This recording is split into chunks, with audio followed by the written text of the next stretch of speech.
पाकिस्तान की तरक्की में लाइफ स्टॉक का बहुत इंपॉर्टेंट रोल है। इसको समझने के लिए अगर मैं आपको ये बताऊं कि पाकिस्तान में जो एग्रीकल्चर है वो तकरीबन 24% है पाकिस्तान की जीडीपी का हिस्सा। उसमें से जो मोर देन 60% है वो लाइफ स्टॉक है। तो जब तक आप लाइफ स्टॉक को इम्प्रूव नहीं करते तो पाकिस्तान की तरक्की को आप उस तरीके से रियलाइज नहीं कर सकते। अब लाइफ स्टॉक को प्रमोट करने के लिए हमें जो एक टास्क मिला हुआ है चीफ ऑफ आर्मी स्टाफ साहब की तरफ से, प्राइम मिनिस्टर साहब की तरफ से, उसमें हमने जब एक गैप एनालिसिस किया तो हमें पता चला कि हमारा सबसे बड़ा जो चैलेंज है वो ये है कि हमारा जो एनिमल है उसकी यील्ड बहुत थोड़ी है। मिसाल के तौर पे पाकिस्तान का जो डेयरी एनिमल है उसकी जो यील्ड एवरेज है वो तकरीबन 6 से 7 लीटर है, वेयर एज अमरीका का भी उतनी हर्ड है तकरीबन 100 मिलियन के करीब, उनकी जो डेयरी एवरेज है वो 30 लीटर के करीब है। वजह क्या है कि उनका जानवर जो है वो उस कैटेगरी का है कि वो वहां से उससे इतना दूध हासिल कर सकता है। हमने करना है सिर्फ एक काम, हमने अपने हर्ड को ट्रांसफॉर्म करना है। अब उसके लिए टेक्नोलॉजी की जरूरत है।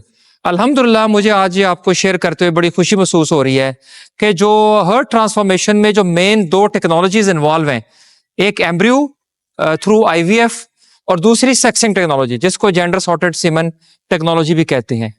इस टेक्नोलॉजी की मदद से आपके पास जो अच्छे एनिमल्स हैं, आप वो एक एनिमल से आप multiple animals in short time आप ग्रो कर सकते हैं, नंबर 1।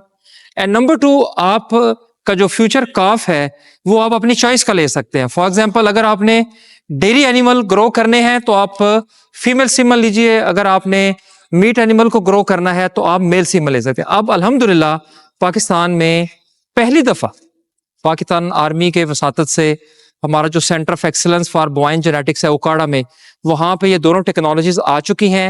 आईवीएफ टेक्नोलॉजी हमारी ऑपरेशनल है, जो सेक्सिंग टेक्नोलॉजी है उसकी लैब अल्हम्दुलिल्लाह वो एस्टेब्लिश हो रही है और by the end of this month इंशाल्लाह हम उससे अपनी प्रोडक्शन जो है वो शुरू कर देंगे।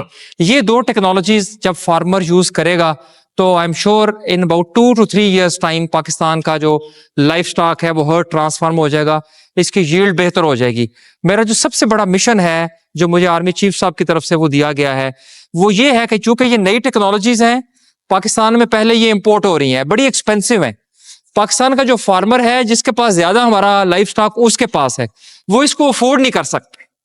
तो मुझे जो सबसे बड़ा mission chief of army staff की तरफ से वो दिया गया है वो ये है कि मैंने इस टेक्नोलॉजी को अफोर्डेबल बना देना है। तो अल्हम्दुलिल्लाह आई कैन वेरी प्राउडली से कि चूंकि ये टेक्नोलॉजी पाकिस्तान में आ गई है, इसकी प्रोडक्शन पाकिस्तान में होगी, ये ऑलमोस्ट हाफ द प्राइस में फार्मर को अवेलेबल होगी। और जब ये टेक्नोलॉजीज इंशाल्लाह हम यूज करेंगे तो मुझे पूरी उम्मीद है कि पाकिस्तान का जो हर्ड है वो भी अमेरिकन हर्ड के बराबर जो है ना वो इंशाल्लाह वो प्रोड्यूस करेंगे। सो बाकी इसके अलावा भी हमारे कुछ इनिशिएटिव्स हैं। टैग एंड ट्रेसेबिलिटी की तरफ हम फोकस किए हुए हैं। पाकिस्तान में एफएमडी का बहुत ज़्यादा थ्रेट रहता है। हम नोवार्टिस जो एक अमेरिकन कंपनी है उसको पाकिस्तान में लेकर आ रहे हैं पंजाब गवर्नमेंट के तावन से। पाकिस्तान में वो वैक्सीन बनेगी, सस्ती भी होगी और वो फार्मर तक पहुंचेगी। और मुझे पूरी उम्मीद है कि इंशाल्लाह 2 से 3 साल के अंदर अंदर आपको पाकिस्तान का जो नेशनल हर्ड है जो कि ज्यादातर हमारे पुअर फार्मर के पास है, इंशाल्लाह वो आपको ट्रांसफॉर्म होता हुआ नजर आएगा।